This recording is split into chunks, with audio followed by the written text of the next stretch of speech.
Continuamos, vamos a la clase número 3. Seguimos entonces hablando acerca de verdades intrínsecas en la oración. El término cielo de bronce es citado en Deuteronomio capítulo 28, versos 23, y es para hacer referencia, oiga, única y exclusivamente a la nación de Israel, de ciertas maldiciones que vendrían sobre ellos por consecuencia de violar los pactos de Dios al no cumplir con sus demandas.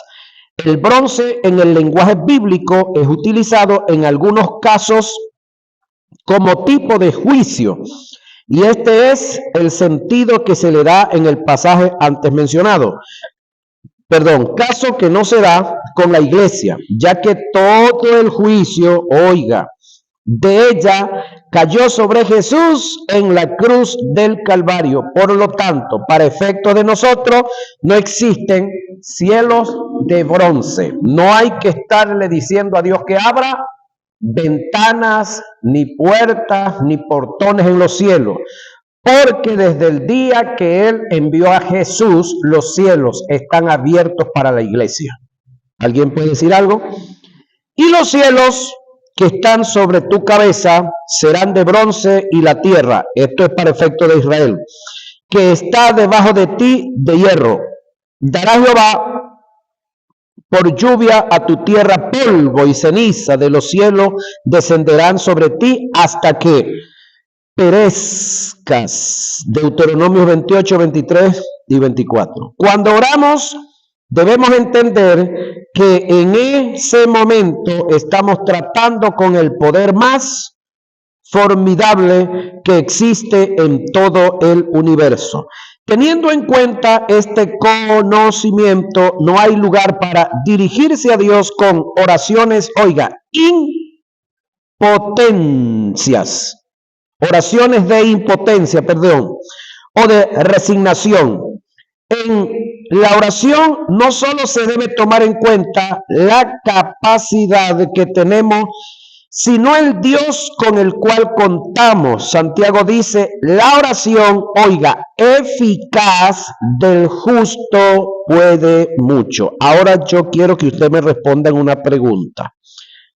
Cuando usted dice que usted es un pecador o de que usted sigue siendo un pecador, pregunto, ¿usted es justo o es pecador? Las dos cosas no pueden ser. O es justo o es pecador. Entonces, cuando usted dice, yo soy un pecador, pregunto, ¿usted está diciendo que usted es justo? Justo y pecador, las dos cosas no se pueden ser. O usted es dama o es caballero o es dama. Las dos cosas no se pueden ser. No hay híbridos, o yo. Eso los inventan, pero no los hay. Genuinamente no los hay. Entonces, si usted es justo, el orar para con su Dios trae grandes y muy buenos resultados. Entonces, el texto que leímos dice, la oración del ¿qué? Del justo puede mucho. Pregunto, ¿la oración del pecador puede algo? Lo único que puede la oración del pecador es que ore para buscar la justicia. Del resto, la oración del pecador como tal no va a mover a Dios como tal. Es como cuando nosotros estamos en pecado, ¿sí? ¿De qué nos sirve la fe? Para una sola cosa, para volvernos a levantar, para volver a Dios y volvernos a levantar. Entonces, cuando el texto dice la oración del justo puede mucho, es la del justo, del que cumple Romanos 5.1. ¿Cómo dice Romanos 5.1? Justificado pues por la fe tenemos paz para con Dios por medio de ¿quién? De mis oraciones, de mis ayunos, de mis vigilias, de mis sacrificios, de mis diezmos, de mis ofrendas y de mis pactos. No, por medio de Jesucristo, el justo. Amén. No estoy negando que hagamos todo lo que dije, pero no es ese el medio. Ahora, el medio para la justificación es ¿quién? Cristo Jesús. Entonces, según lo dicho por Santiago, la oración es un canal o medio que tengo a mi disposición, oiga, para desatar dar el poder. Ahora, ¿el poder está en la oración, está en mí o está en Dios? ¿Dónde está el poder? Pregunto, ¿dónde está el poder? En Dios. Se desata a través de la oración ¿de quién? Del justo. Cuando está aunada o está sintonizada, sincronizada al propósito de Dios para nuestras vidas. Ahora, en una ocasión le preguntaron a la reina de Inglaterra, que ya falleció, ¿a qué le temía más en este mundo? ¿A los cañones en este mundo? ¿A los cual contestó, yo le temo más a un hombre de rodilla en fe, en ferviente oración, que a un ejército completo,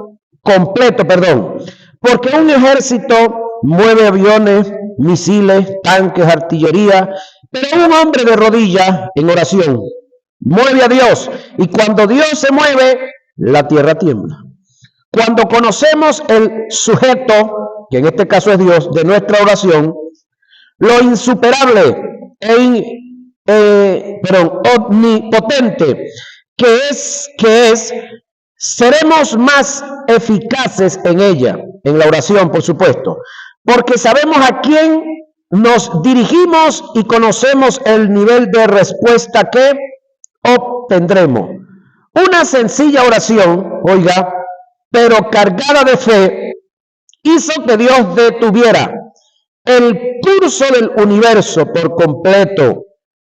Un fenómeno que la ciencia en tiempo pasado, por no entender y no tener explicaciones, lo consideró un mito. La ciencia moderna ha realizado estudios recientes del caso y dieron por aceptable que falta un día completo en la historia del universo, día que se encuentra en el relato de la oración que hiciera Josué en la detención del sol y la luna, Josué 10, 12 y 14, y el caso donde retrocedió la sombra del sol 10 grados a petición de Ezequías en la visita que le hiciera el profeta Isaías, segunda de Reyes, 28 al 10. Esto determina que la voz de un hombre en oración llena de fe, con motivos correctos, desata el poder de Dios para operar en milagro. Cuando oramos, debemos entender que en ese momento estamos tratando con el ser más ilustre e insigne, glorioso e importante que existe en todo el universo. Ninguna conversación es tan importante como la que hacemos con Dios, porque Él es soberano, supremo, majestuoso, omniglorioso, el altísimo, lo insuperable, el eterno presente, el sustentador, lo máximo, lo invencible. Él es lo absoluto, Él no lo supera nadie. Él siempre debe ocupar el primer lugar en nuestras vidas. Cuando tú interrumpes una conversación que tienes con el gran yo soy para dialogar con otro, no tienes la menor idea con quién estabas conversando. Por igual, cuando alguien te interrumpe en el momento de tu oración con Dios, no conoce el sujeto de la oración. En una ocasión, tuve una entrevista con uno de los mejores intérpretes de la canción en Venezuela, llamado José Luis Rodríguez, dice el que escribe, no soy yo, el Puma. Eso fue 14 de febrero del 2005 en el Hotel Meliá, Caracas. Para ese encuentro me preparé con toda excelencia en el vestir, me compré uno de los mejores trajes del mercado, el mejor calzado, tuve una preparación anticipada para recibir el hombre con todo los honores, lo cual no está mal. Dios, viendo mi actitud, mi disposición y el deseo que tenía para la entrevista, conversó conmigo y me dijo: oiga, si el mismo anhelo, disposición y cuidado tuvieras para hablar conmigo, las cosas en tu vida serían diferentes. ¿Qué tal? Entendí que Dios no estaba juzgando mis acciones, ni sentía celo de un hombre, solo me estaba dando una lección que debía tomar y aprender, porque para hablar o tener una entrevista con un hombre que es creación de Dios, tengo tanto anhelo, deseo y disposición para conversar con él, creador, deseo y disposición. Y para conversar con el creador no siento lo mismo. La respuesta sería que en lo personal no conozco al sujeto de mi oración y no he entendido el privilegio que encierra el poder conversar con el ser más formidable del universo. Las batallas más fuertes que tengamos no se libran, oiga, en el campamento, sino en la recámara, en ferviente oración, señoras y señores. Y de aquí es donde yo, en lo personal, oiga lo que le voy a decir, no comparto algunas acciones de algunos colegas. Cuando digo colegas me refiero a ministros, los cuales se preparan para una campaña afuera, y eso es muy bueno que lo hagan. Pero cuando salimos a la campaña, entonces ponemos a un grupo de personas ahí, a la vista de todo, que todo el mundo los vea que están orando. Otros, cuando la tarima es grande, los meten abajo de la tarima a orar, y así por supuesto, pero allá en el sitio. No, esto es algo que hay que hacerlo, señoras y señores, antes. Pregunto yo, ¿qué ejército, cuando va a la guerra, en plena guerra, se pone o monta en algún espacio del territorio de la guerra, monta un polígono de tiro para poner a preparar a sus soldados al tiro al blanco? Eso no hay que hacerlo en un sitio en el cuartel, en algún área donde el cuartel, donde domine todo eso, y preparar todas las tropas y darle todas las instrucciones allá, y cuando los tiramos al terreno, ellos lo que van es a ejecutar y a hacer el trabajo ya en el terreno con los adversarios, los enemigos que vienen. Entonces, ahí es donde la preparación de esta área debemos de hacerla en privado, para que cuando vayamos a lo público, entonces tengamos la respuesta, Pedro, de lo que hicimos, ¿a dónde? En privado.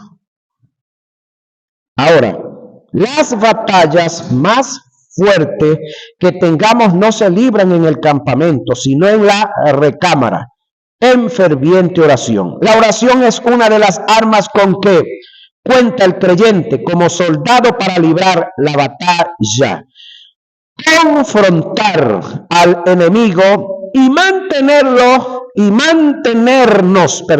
en victoria. Lo que hagamos en Dios, oiga, depende por entero de lo que seamos en Él. Lo que seamos depende de lo que recibimos de Él, y lo que recibimos está en proporción directa al tiempo que pasemos en oración. El llamado que Dios le hace al creyente a la oración es como la diana para el soldado. La diana es la primera orden en el día para un militar. Por igual debe ser la oración. Un creyente como soldado, hijo de Dios, nunca debe salir a la intemperie sin antes haberse comunicado con su Creador y haber recibido respuesta de Él. Dios habla, y de esto tenemos registros en las Escrituras, pero lo hace con mayor frecuencia con aquellos que buscan respuesta a través de la oración.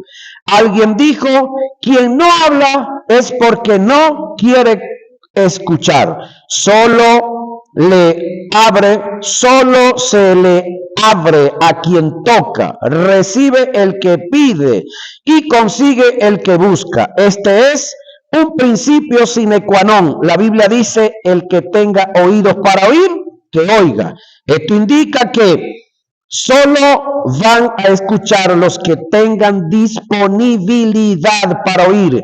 Y según el principio, solo los que hablan son los que pueden escuchar en respuesta. Mi consejo como maestro es nunca salgas a tus labores diarias sin antes haber pasado tiempo en lo secreto, en ferviente oración con el Creador. Nunca olvides que la oración es un arma y a su vez le da acceso a la soberanía de Dios para operar e intervenir a favor de ti. Pablo nos insta como creyentes que hagamos intensas luchas en oración para librar conflictos en el mundo espiritual. Os saluda Epafras, el cual es uno de vosotros, que es uno de vosotros, siervo de Cristo, siempre rogando, guerreando encarecidamente por vosotros en sus oraciones, para que estéis firmes, perfectos y completos en todo lo que Dios quiere. Colosenses 4:12. Jesús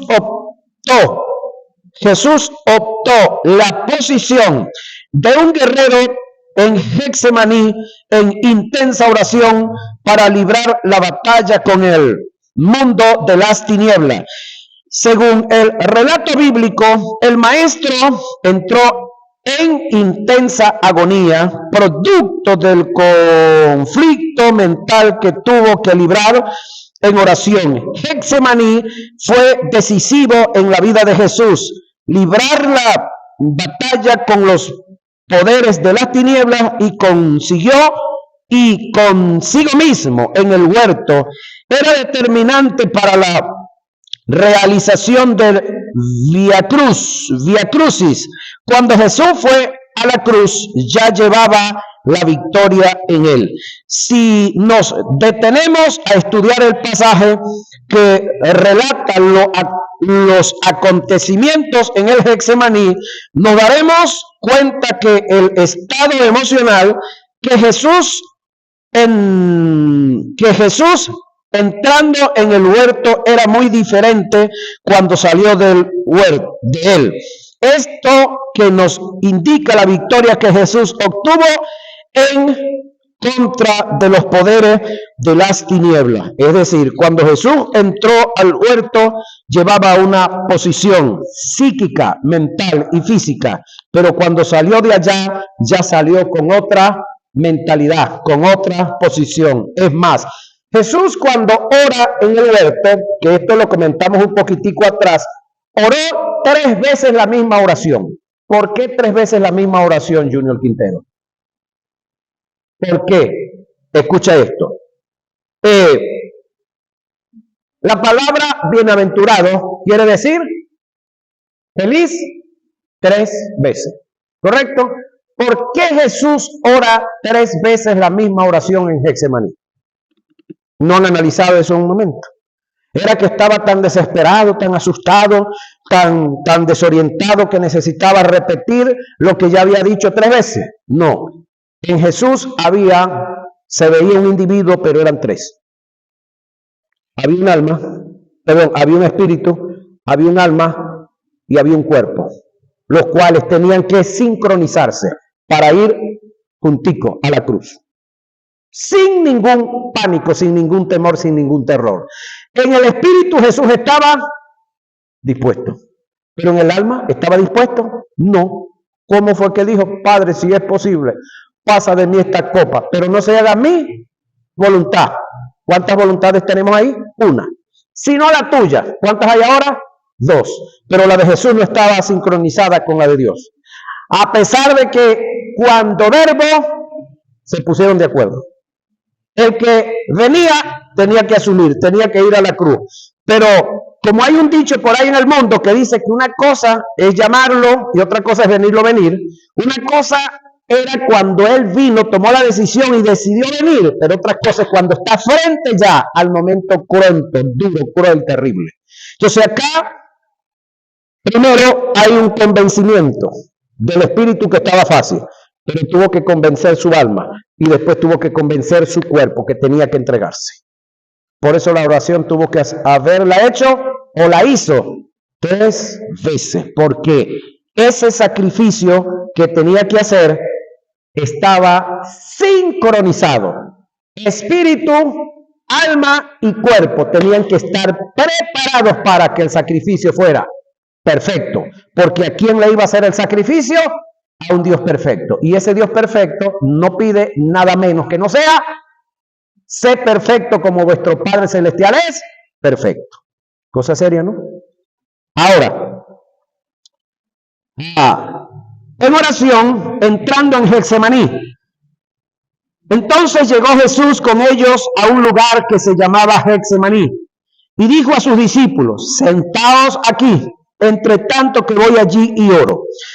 Y tomando a Pedro y a los 2 hijos de Zebedeo, comenzó a entristecerse, no iba contento, y a angustiarse en gran manera. Entonces Jesús les dijo: mi alma está muy triste hasta la muerte. Mateo 26, 36 y 38.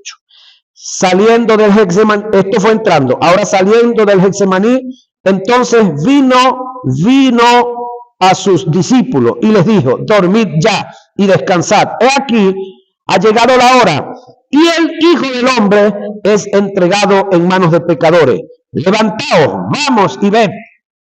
Y ved, se acerca el que me entregó. Mateo 26, 40 al 46. Es decir, Jesús entrando al Getsemaní, como dijo, que estaba tan triste, que tenía una tristeza que le estaba causando la muerte. Pero ya luego que se quebrantó, luego que se quebró, luego que se dio su voluntad, tomó una determinación. Vino a donde sus discípulos que estaban durmiendo. La pregunta es: ¿por qué están durmiendo? ¿Por qué, pudiéramos decir, tanta despreocupación? Y no alcanzaban a entender a su líder principal, al que les había dado de comer por 3 años y medio, el que los había sostenido por 3 años y medio. ¿Por qué? Si ya de oídas sabían que él iba a morir, ¿por qué seguían durmiendo? ¿Y por qué Jesús no podía dormir? Porque Jesús percibía lo que venían. Ellos no. Ellos eran ciegos en el área espiritual. Ninguno de ellos iba a ir a la cruz. Ninguno de ellos iba a entregar nada a cambio de nadie. Pero él sí. Entonces, a él lo llevó a orar. 1, el llamado que tenía. 2, la responsabilidad que tenía.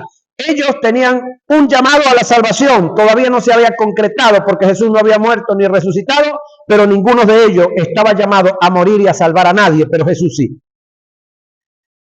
Esta es una de las áreas, pastor, que nosotros, tú y yo, debemos de entender, que muchos de nosotros queremos que los creyentes oren igual que nosotros. Eso va a ser imposible. Ellos no tienen el llamado que nosotros tenemos, la responsabilidad que nosotros tenemos, el conocimiento que ya tenemos en Dios. Grave error, recuerdo cuando nuevo creyente, un amigo de por allá de Barina decía, bueno, un solterón, cuando yo me case tengo que conseguir una mujer que sea más espiritual que yo. Él quería vivir de la espiritualidad de otro, ¿no? Yo necesito una mujer que ore más que yo, que ayune más que yo, que crea más en Dios que yo. Es decir, para estar recostado y chupando ahí, ¿verdad? Que mantequilla, dijera una vieja amiga mía por allá. Así cualquiera, ¿verdad, Pedro? Y por qué no decir, conseguirme una que espiritualmente esté todo chueca, todo hecha a perder para yo ayudarla y empujarla para adelante. No es así, ¿no, verdad? Porque queremos lo fácil. Ahora, ¿cómo y qué fue lo que consiguió Jesús? Poco gente espiritual, ¿verdad? Calidad, puros de primera línea para pelear, para ser brollero. Ahora, ¿pero se retractó? No, se mantuvo, echó para adelante. En vez de ayudar, desayudaban en muchas ocasiones. ¿Y qué dijo? Padre, yo no puedo terminar esto porque Junior no me ayuda, porque no me ayuda Pedro, porque no me ayuda el otro. No. ¿Qué hizo Jesús? Hizo la suya. Y punto. Cumplió con lo suyo. Y ya. Que el otro no quiere. Asunto. Yo voy a hacer lo que a mí me corresponde. Ahora, enfáticamente, doy por sentado que sí hay batallas a nivel de la mente que solo, oiga, se libran a través de la oración en ciencia, y que dichas batallas solo las podrá librar, oiga, el creyente en lo personal. Tenemos el montón de evangélicos, hermano querido, que quieren vivir de las oraciones de los demás. Hermano Pedro, ore por mí porque estoy pasando por esto y esto. Y he hecho una preguntadita, Pedro, ¿y tú cómo estás en oración? ¿Estás orando tú por eso? ¿Cuánto tiempo tenés orando? ¿O tú quieres vivir recostado a las oraciones de los demás? Ahora, una cosa es que me digan, hermano, yo quiero que me ayudes en oración porque tengo días, estoy batallando con esto y esto, estoy orando, estoy impulsando, pero necesito tu apoyo. Eso es otra cosa. Pero hay gente que quieren es que les regalen la masa, les hagan las arepas, se las cocinen y se las den cocinadas. Ahora, enfáticamente doy por sentado que si hay batalla, oiga, a nivel de la mente, que solo se libran a través de la oración en ciencia. El término ciencia es conocimiento, no estamos hablando de orar en lengua. En ciencia, en conocimiento, en saber qué. Y que dichas batallas solo las podrá librar el creyente en lo personal. Más nadie las podrá hacer por él. El que alguien ore por ti ayuda un poco, pero es el creyente el que tiene que librar sus propias batallas. Pasando por un desierto, Jesús pidió a sus discípulos que lo cubrieran, por un desierto. Jesús pidió a sus discípulos que lo cubrieran en oración, porque de algo ayuda, pero ellos no lo hicieron. Tuvo Jesús que librar sus propias batallas. Es decir, en el Getsemaní, Jesús, pasando por su momento duro, difícil, pidió que lo ayudaran en oración. Y lo ayudaron de repente un poquito, pero al rato cuando él llegó los consiguió durmiendo. ¿Por qué los consiguió durmiendo? Porque esa era una responsabilidad solita que Jesús tenía que llevar a cabo. Por eso es que en cuanto a la salvación, escúcheme, la gloria que corresponde por mi salvación, por mi salud, por mi bienestar, corresponde única, íngrima y solamente a Jesús y a su sacrificio. Más nadie tiene gloria en mi salvación sino Jesús. ¿Por qué? Porque ni siquiera en oración lo ayudaron los discípulos, para decir que ellos ayudaron aunque sea en oración. No, nada de eso, ni siquiera en oración ayudaron. Jesús tuvo que hacerlo solo. A la cruz fue solo. ¿Sí? La oración y la comunión con Dios. Siempre hemos tenido la idea que la oración es sinónimo de comunión. Oiga lo que viene, lo cual es una verdad relativa. Hay oraciones que rompen por completo nuestra comunión con Dios. La oración que produce comunión es la que se hace en el deseo de Dios bajo su voluntad. Pregunto, Jesús en una ocasión atravesaba una población, un poblado, y quiso quedarse ahí. Tuvo como la idea de quedarse ahí. Y la gente lo rechazó. Y como la gente lo rechazó, sus lindos y apreciados discípulos le dijeron, maestro, oramos a Dios para que descienda fuego del cielo y queme a esta gente. ¿Se recuerda? ¿Se recuerdan de ese caso? ¿Verdad? Yo sé que ustedes no iban en el grupo, pero lo han leído en la Biblia. ¿Qué fue lo que dijo Jesús? Vosotros no sabéis de qué espíritu soy. El Hijo del Hombre, yo Jesús, no he venido a perder las almas, sino a salvarlas. Entonces, hay oraciones que nosotros hacemos que van en contra de lo que Dios tiene establecido. Y eso rompe por completo la comunión, porque no es mi voluntad la que yo tengo que buscar en mi oración, sino la de Él. Yo tengo que buscar en su propósito, no el mío. Y cuando yo oro a despropósito, fuera del propósito de Él, y me quiero imponer yo, entonces yo rompí con el propósito de Dios. ¿Puede Dios hacer algo? Ok. Ahora, rompemos con el deseo de Dios bajo su voluntad. En cuanto a esto, tiene que haber mutuo acuerdo. Quítese la idea que orar en la voluntad de Dios es orar conforme a su palabra. Esa es una verdad, pero no absoluta. Podemos orar conforme a lo que está escrito en la Biblia y Dios no está de acuerdo con lo que expresamos. Para entender mejor este principio, daremos factores que son determinantes para obtener comunión orando conforme a la palabra de Dios. La oración fundamentada en la verdad absoluta de Dios es un factor determinante para tener respuesta, que es uno de los objetivos de la oración. ¿Qué es lo absoluto? Oiga, desde la perspectiva teológica, es lo que no cambia, no se devaluó, no expira, lo que se sostiene y se mantiene en sí mismo, lo que permanece, lo que no caduca, no mengua, no se desvanece, es lo único, es lo verdadero, lo inigualable, lo insuperable, la esencia, la sustancia misma. En relación a la palabra, lo absoluto es el pensamiento de Dios plasmado en las Escrituras. Oiga esto. El interés de Dios es que como creyentes descubramos lo absoluto de Él, que está plasmado en las Escrituras. La iglesia está llena de lectores bíblicos, pero muy pocos tienen un tren de estudio, de investigación. Dios se interesa más por los que estudian, oiga, que por los que leen. Por esta causa trasladó a Felipe y lo colocó al lado del eunuco, el etíope, porque no entendía lo que leía. Y de paso le digo yo, el Espíritu Santo puede enseñar solamente a dos tipos de personas, a más nadie. A los que sabemos algo y queremos aprender más, y por lo que hemos sabido o aprendido, se nos despierta un deseo de seguir aprendiendo. Entonces a esos el Espíritu Santo puede seguirlos enseñando. Y a los que no saben nada y quieren aprender, también a ellos el Espíritu Santo los puede enseñar. Pero a los sabiondos, a los que se creen que se la saben todas, el Espíritu Santo no los puede enseñar. Porque supuestamente según ellos ya están completos. Pues. Es como ellos creen, es como ellos dicen, es como ellos, alguien los enseñó. Ellos no investigan, no indagan para ver hasta dónde es cierto lo que ellos creen saber.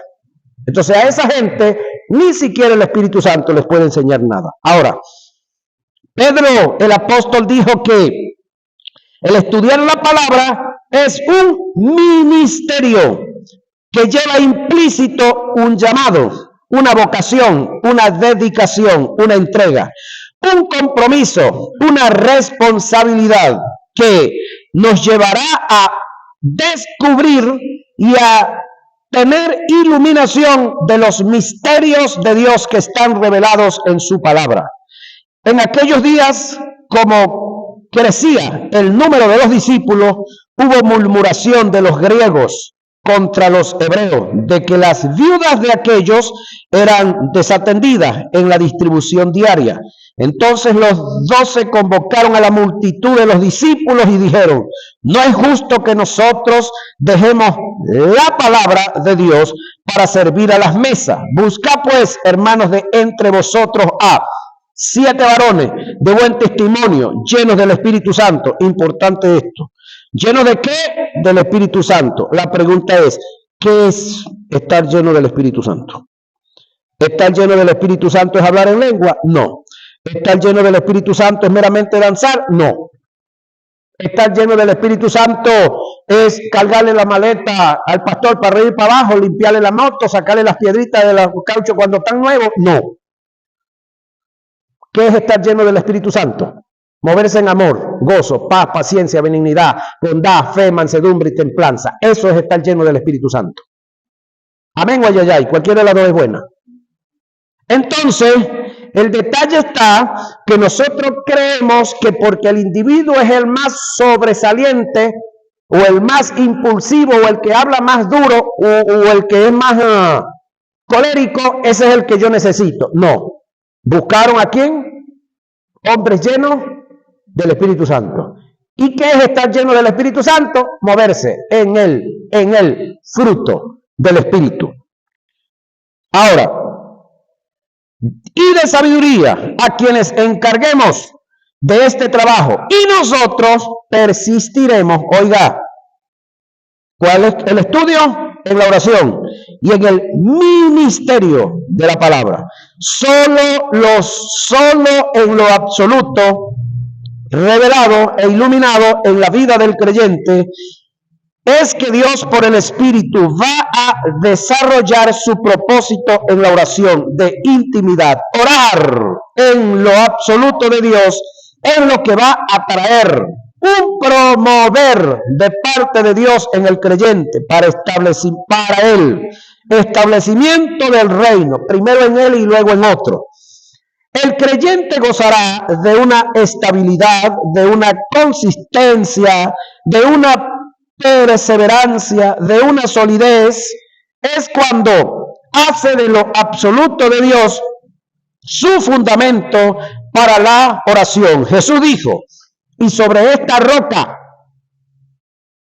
edificaré mi iglesia, hablando del mismo, y de la roca a la cual él hace referencia es a la revelación que Pedro había recibido del Padre en relación a él, como el Hijo de Dios. Jesús dijo que todo aquel que haga un hoyo muy profundo y consigue la roca y edifica su casa, nunca esa casa y él caerán. Todo aquel que viene a mí y oye mis palabras, oiga, y las hace. Dos cositas. ¿Cuál es la primera? Oír. ¿Cuál es la segunda? Hacer. Sí, os indicaré a quién es semejante. Semejante es al hombre que al edificar una casa, cavó y ahondó, y puso su fundamento sobre la roca. Y cuando vino una inundación, el río dio con ímpetu contra aquella casa, pero no la pudo mover, porque estaba fundada sobre la roca. Lucas 6, 47 y 48. Según el mensaje que presenta el pasaje en su lenguaje figurado, el cavar y ahondar en la arena tiene que ver, oiga, con la dedicación, el esfuerzo, el compromiso, la seriedad, la responsabilidad, la abstinencia por motivo y en pro a su palabra. La roca, oiga, es la palabra. La casa es la vida misma. Por lo tanto, cuando yo soy serio en el estudio de las Escrituras, el estudio de las Escrituras va a traer como resultado la iluminación de lo que ya está revelado. Entonces, esa iluminación me va a hacer sólido, me va a hacer fuerte. Cuando vengan los ataques del diablo, cuando venga el diablo con todos los demonios y con toda su fuerza, no me va a mover. ¿Por qué causa? Porque estoy anclado, fundamentado, no en mis oraciones, no en mis ayunos, no en mi vida natural que debe de tenerla en Cristo Jesús, sino que mi fe está fundada sobre la roca, y la roca es Cristo, y la roca es la palabra. Amén. Ahora, ¿qué usó Jesús para sanar a los enfermos? Aparte de saliva, aparte de barro, ¿qué usó que fue lo más normal, lo más común, lo más permanente? Una palabra dicha en fe. Siempre salía por sus labios. Una palabra dicha en fe. La gente venía pidiendo y él les decía: conforme vuestra fe será hecho. Más atrás, ¿qué usó Dios para hacer lo que hoy se ve, se toca y se palpa de lo que no se veía? Una palabra dicha en fe. Sea la luz, y fue la luz. Y así sucesivamente. Entonces, ¿dónde debemos de estar nosotros anclados? En esa palabra. El edificar una casa sobre la roca es hacer de la palabra un estilo de vida, incluyendo la oración, porque la oración tiene que ir acorde con la palabra. La presencia de Dios por el Espíritu se hará manifiesto en el creyente es cuando éste descubre lo absoluto de Dios y hace de ella un fundamento para su oración. La verdad absoluta de Dios trae Como resultado, un promover del Espíritu. La espada, oiga, es del Espíritu. El creyente o al creyente solo le queda es descubrir esa verdad que está en las Escrituras y soltarla en oración, en fe, al Espíritu, para que Él la ejecute y tengamos resultado. Si la iglesia descubriera la verdad verdadera de Dios, lo que es absoluto, fuera en función, oiga, un cuerpo, un núcleo, que pasaría a ser una potencia espiritual en el mundo, convirtiéndose en una amenaza para las tinieblas en su vida de oración. El ignorar las verdades del reino nos hace débiles, aún siendo muy fuertes, le añado yo, endebles, frágiles, enclenques, impotentes, infructíferos en la vida de oración. Ahora me llama la atención algo. Les comenté al inicio de la materia que en Inglaterra está prohibido orar dentro y hasta 200 metros de una clínica abortista. Pregunto yo, ¿por qué esa prohibición? ¿Por qué? ¿Quién del mundo espiritual les ha advertido a estos sujetos que la oración eficaz del justo puede mucho? ¿Por qué entonces el prohibir orar dentro de la clínica esta? Y a 200 metros de distancia, si hay una casa, un apartamento, un sitio donde se cree que están orando y está antes de 200 metros, ¿por qué allanarla? ¿Por qué invadirla? ¿Por qué esa prohibición? ¿Qué crees tú que están haciendo en esas clínicas abortistas? Matando gente a diestra y a siniestra. De paso, apoyados por la ley. De paso, les pagan para que maten gente, porque no son gratis los abortos. El mínimo cuesta $600. Es decir, aparte de que matan al muchacho, hay que pagarle a la clínica para matarlo se le paguen $600. Ahora, si la mujer no tiene con qué pagar, ¿quién paga eso, Junior Quintero? El Estado. Así como usted va al hospital y en el hospital en algunos casos consigue los insumos, en la mayoría ahorita no, pero por lo mínimo el Estado paga al médico.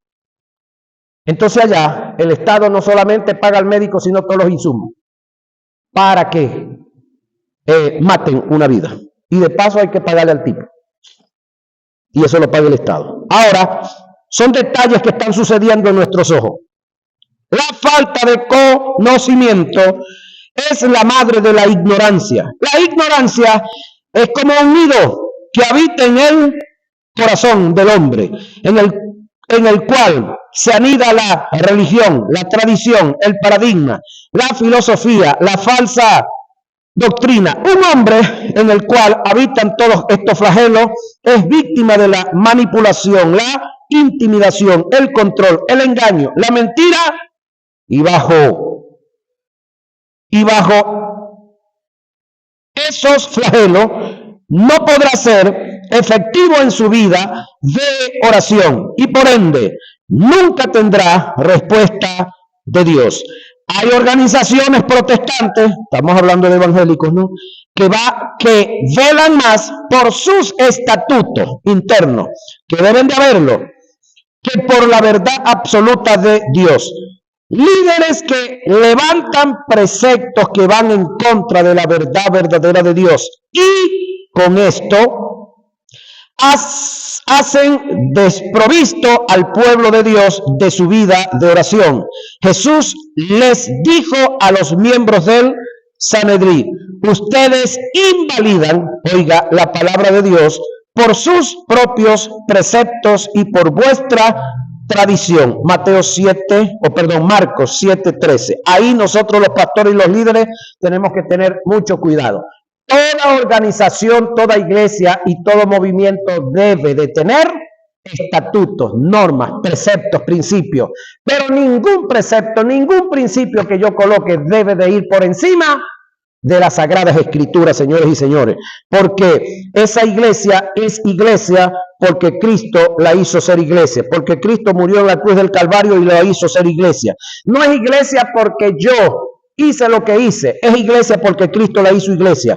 Entonces, el líder principal, el jefe de esa iglesia, el dueño de esa iglesia es Cristo Jesús, y él dejó estatutos, preceptos para que estén establecidos como tal y se vivan, y podamos de esa manera cumplirle a él los preceptos. Amén. ¿Qué es una tradición dentro de la iglesia? La vemos en nuestra próxima hora de clase.